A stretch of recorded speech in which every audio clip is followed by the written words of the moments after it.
নমস্কাৰ প্ৰিয় দৰ্শকসকল, এইবাৰ 2025 বৰ্ষৰ দুৰ্গা পূজাৰ আগে আগে ধনুৰাশিৰ ব্যক্তিসকলৰ জীৱনত কেইটামান ভাল পৰিৱৰ্তন আহিব গৈ আছে।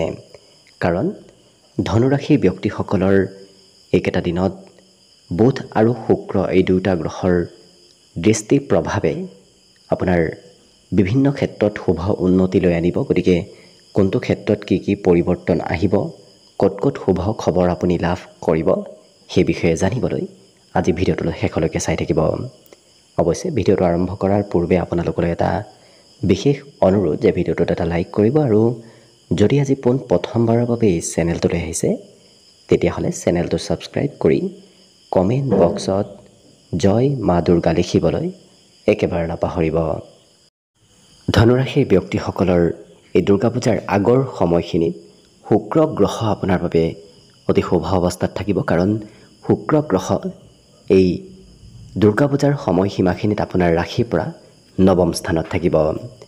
নৱম স্থান হৈছে ভাগ্যৰ স্থান। গতিকে ভাগ্যৰ স্থানত শুক্ৰ গ্ৰহৰ স্থিতিয়ে আপোনাৰ জীৱনত ভাগ্যৰ এক পৰিৱৰ্তন লৈ আনিব। বিশেষকৈ আৰ্থিক ক্ষেত্ৰত এই পৰিৱৰ্তন আপুনি দেখিবলৈ পাব।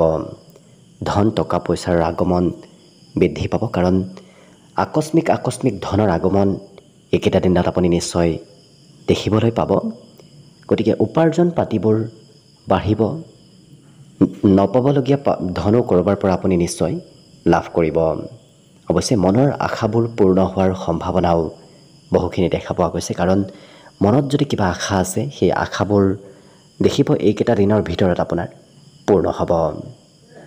আত্মীয় কুটুম্ব ব্যক্তিয়েও আপোনাৰ খা খবৰ ল'ব। আত্মীয় কুটুম্ব ব্যক্তিসকলেও আপোনাক খুব গুৰুত্ব দিয়া পৰিলক্ষিত হ'ব। আপোনাৰ ভাগ্যৰে পিতৃৰ উন্নতি প্ৰগতিৰ যুগ দেখা পোৱা গৈছে। পিতৃৰ যদি কৰ্ম চলি আছে তেতিয়াহ'লে দেখিব আপোনাৰ ভাগ্যৰে পিতৃৰ কৰ্মত উন্নতি আহি পৰিব। পিতৃৰ যদি স্বাস্থ্যত দুৰ্বলতাও চলি আছে, সেই দুৰ্বলতাবোৰো এইকেইটা দিনত নোহোৱা হ'ব। ইয়াৰ বাহিৰে ভাতৃ ভগ্নীয়েও হয়তো আপোনাক বিভিন্ন কামত সহায় কৰিব। আপোনাৰ ভাগ্যৰে ভাতৃ ভগ্নীৰ জীৱনত কিছু পৰিৱৰ্তন আহি পৰিব। দেখিব আপুনি যদি ক'ৰবাত ভাতৃ ভগ্নীৰ সৈতে যায় তেতিয়াহ'লে দেখিব সেই ভাতৃ ভগ্নীৰ কাম বনবোৰ সুকলমে হৈ পৰিব। গতিকে ক'ৰবাত যদি শুভ কামত যাবলগীয়া আছে ভাতৃ ভগ্নীৰ, তেতিয়া আপুনি লগত যোৱাৰ চেষ্টা কৰিব। দেখিব তেওঁলোকৰ কাম বনবোৰ ধুনীয়াকৈ হৈ পৰিব। একেদৰে বুধ গ্ৰহ যিহেতু আপোনাৰ কৰ্মস্থানত স্থিতি হ'ব, গতিকে কৰ্মস্থানত বুধ গ্ৰহৰ স্থিতিয়ে এইকেইটা দিনত এই ধনুৰাশিৰ ব্যক্তিসকলৰ কৰ্মত এক বিশেষ সুপৰিৱৰ্তন লৈ আনিব। কৰ্মত বিভিন্ন প্ৰকাৰৰ উন্নতি প্ৰগতিৰ যুগ আহি পৰিব। হঠাৎ কাম বনবোৰ আগবাঢ়ি যাব। যদি কাম বনত অকণমান পিছ পৰি আছিল তেতিয়া দেখিব এইকেইটা দিনৰ ভিতৰত আপোনাৰ কাম বনবোৰ খুব সোনকালে হৈ উঠা দেখা যাব। যিহেতু আপোনাৰ কৰ্মপতি বুধ, গতিকে আপোনাৰ ব্যৱসায় বাণিজ্যত জন্মগতভাৱেই কিছু ইচ্ছা আছে। গতিকে এইকেইটা দিনত অকণমান ব্যৱসায় কৰিবলৈ আৰু অকণমান ইচ্ছা যাব।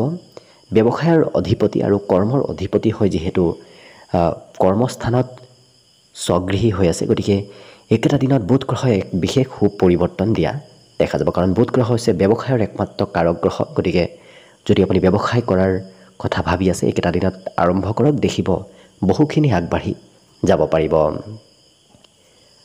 ঘৰত সা সম্পত্তি বৃদ্ধিৰ যোগো পৰিলক্ষিত হৈছে। কাৰণ আপোনাৰ কৰ্মৰে ঘৰত সম্পত্তি বৃদ্ধিৰ এক বিশেষ যোগ পৰিলক্ষিত হৈছে। কাৰণ যিখিনি ধন আপুনি পাব সেইখিনি ধন ঘৰুৱা ক্ষেত্ৰত তেওঁলোকে ব্যৱহাৰ কৰা পৰিলক্ষিত হ'ব। নতুন নতুন বন্ধু বান্ধৱৰ সৈতেও যোগাযোগ হ'ব। বন্ধু বান্ধৱৰ ছাপৰ্টো এই ৰাশিৰ ব্যক্তিসকলে নিশ্চয় লাভ কৰিব। অৱশ্যে বিবাহিতসকলৰ বাবেও সম্পৰ্কত মধুৰতা আহিব। কাৰণ আপুনি কৰ্মৰ জৰিয়তে প্ৰিয়জনক সুখী কৰিবলৈ সক্ষম হ'ব পাৰিব। যি কামেই নকৰক কিয় প্ৰিয়জনে আপোনাক এইকেইটা দিনত খুব ভাল পাব। প্ৰিয়জনৰ ছাপোৰ্ট কৰ্মক্ষেত্ৰতো আপুনি লাভ কৰিব। বিবাহৰ উপযুক্ত ব্যক্তিসকলৰ বাবে এইকেইটা দিনত বিবাহৰ খবৰ অহাৰ সম্ভাৱনাও পৰিলক্ষিত হৈছে। গতিকে লক্ষ্য কৰিলে সকলো দিশত সকলো ক্ষেত্ৰত বুধ আৰু শুক্ৰ গ্ৰহই শুভ প্ৰভাৱ দিয়া দেখা যাব। কিন্তু কথা বতৰা কওঁতে অকণমান সংযম হ'ব। কাৰণ কোনোবা সময়ত হয়তো কাৰোবাৰ সৈতে সৰু সুৰা মতভেদ আহিব পাৰে। গতিকে যিমান পাৰে নিজক নিয়ন্ত্ৰণ ৰাখিব। সামাজিক কাম কাজত অংশগ্ৰহণ কৰিব লাগে, কাৰণ সমাজৰ কাম বনত এইকেইটা দিনত ধনুৰাশি ব্যক্তিসকলক খুব এক্টিভ থকা দেখা যাব। অৱশ্যে শনিদেৱৰ স্থিতিয়ে যিকোনো নিৰ্ণয় লোৱাত অকণমান হয়তো পলম হ'ব পাৰে। গতিকে যিকোনো কামত অকণমান প্ৰয়োজনতকৈ পলম হ'ব, কিন্তু আপুনি ধৈৰ্য ধৰাৰ একমাত্ৰ চেষ্টা কৰক, কাৰণ ধৈৰ্য ধৰিলেহে আপুনি সকলো কামত সকলো ক্ষেত্ৰত সফলতা লাভ কৰিব। অকণমানতে যদি আপুনি কামটো এৰি দিয়ে, তেতিয়াহ'লে কিন্তু আপোনাৰ কাম বনত কিছু বিফলতা আহিব, কিন্তু ধৈৰ্য ধৰি থাকিলে দেখিব অন্তিম সময়ত হ'লেও কাম বনবোৰ আপোনাৰ হৈ উঠিব। ৰাজনীতিৰ ক্ষেত্ৰত আপুনি আগবাঢ়ি যোৱাৰ যদি প্ৰস্তুতি চলাই আছে, তেতিয়াহ'লে ৰাজনীতিক ক্ষেত্ৰত সফলতা লাভ কৰিব। চৰকাৰী ক্ষেত্ৰৰ ফালৰ পৰা সা সুযোগ সুবিধাবোৰ আপোনাৰ সন্মুখত আহি পৰিব। অৱশ্যে এই দুৰ্গা পূজাৰ সময়খিনিত এই ৰাশিৰ ব্যক্তিসকলে হয়তো বজাৰ সমাৰ কৰিবলৈ হয়তো যাবলগীয়া হ'ব পাৰে। প্ৰয়োজনতকৈ বেছি ঘৰৰ কামতে আপুনি ব্যস্ত থাকিবলগীয়া হ'ব পাৰে। লগ হৈ ব্যৱসায় কৰাতকৈ আপুনি অকলে ব্যৱসায় কৰাৰ চেষ্টা কৰক। পৰিয়ালৰ সদস্যসকলৰ সৈতে লগ হৈ ব্যৱসায় কৰাৰ চেষ্টা কৰক। অৱশ্যে আপুনি পুৰুষ বন্ধুৰ পৰা ব্যৱসায়ত সহায় ল'ব পাৰিব, কাৰণ পুৰুষ বন্ধুৱে আপোনাক ব্যৱসায় বাণিজ্যত এক বিশেষ সফলতা দিব। কাৰণ স্ত্ৰী বন্ধুতকৈ পুৰুষ বন্ধুৰ সৈতে আপুনি ব্যৱসায় কৰিলে এইকেইটা দিনত লাভালাভ ল'ব পাৰিব। আৰু বিশেষভাৱে এই ৰাশিৰ ব্যক্তিসকল খুব কষ্ট কৰা দেখা যাব, কাৰণ কষ্ট কৰাৰ এক ব্যক্তিত্ব আপোনাৰ ভিতৰত এই দুৰ্গা পূজাৰ আগে আগে আহিব, যাৰ বাবে আপুনি যদি কষ্ট কৰে তেতিয়াহ'লে দেখিব কষ্টৰ ফলাফলো লাভ কৰিব।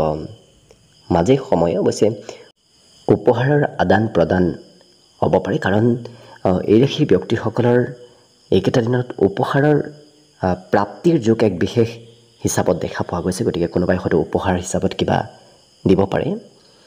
অৱশ্যে মাতৃকাৰক গ্ৰহ চন্দ্ৰমা যিহেতু শনিৰ অকণমান মাজে সময়ে নক্ষত্ৰত প্ৰৱেশ কৰিব, শনিৰ দৃষ্টিটো থাকিব, যাৰ বাবে মাজে সময়ে হয়তো মনত চঞ্চলতা বাঢ়িব পাৰে। গতিকে যিমান পাৰে মনক যদি আপুনি নিয়ন্ত্ৰণ কৰিব পাৰে, নিয়ন্ত্ৰণত ৰাখিব পাৰে, তেতিয়াহ'লে দেখিব অন্য সকলো ক্ষেত্ৰৰ ফালৰ পৰা এই দুৰ্গা পূজাৰ সময়সীমাখিনি আপোনাৰ বাবে ধুনীয়াকৈ পাৰ হ'ব।